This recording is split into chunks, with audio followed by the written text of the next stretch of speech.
Have you recently been denied Social Security and are at a loss to figure out why?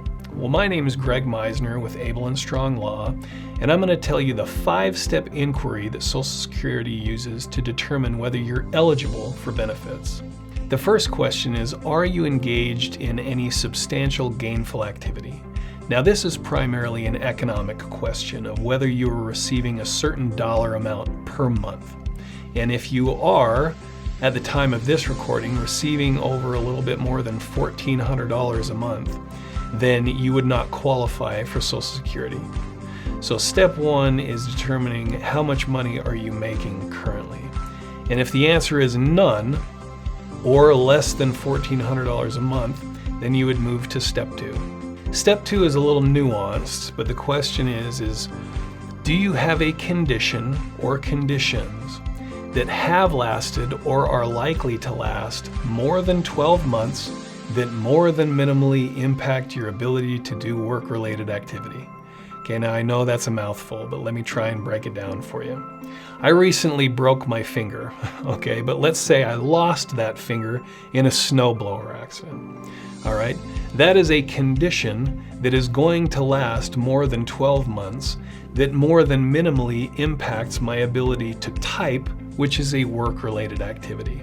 So this is kind of a low bar threshold, and the question is do you have an impairment that is severe, right, that is impacting your ability to do some work-related activity and that's going to last more than 12 months? If the answer to those questions is yes, then you move to step three. Step three is, do you meet or equal a listing?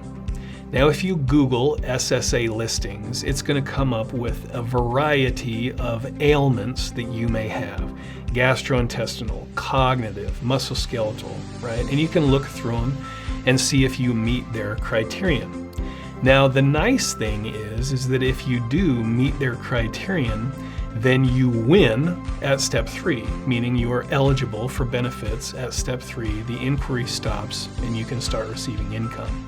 However, step three, or meeting or equaling a listing, is a notoriously high bar.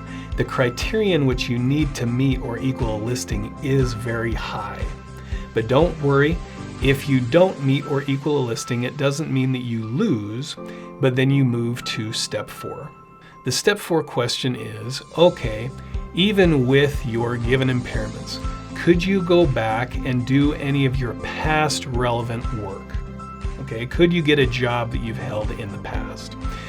At that point, they're going to determine whether you could still perform jobs that you've had in the past given your current impairments. An easy example of a person meeting this threshold test is a construction worker who suffered a serious back injury who is never going to be able to go back to construction work again. So if that's the case, then you move to step five.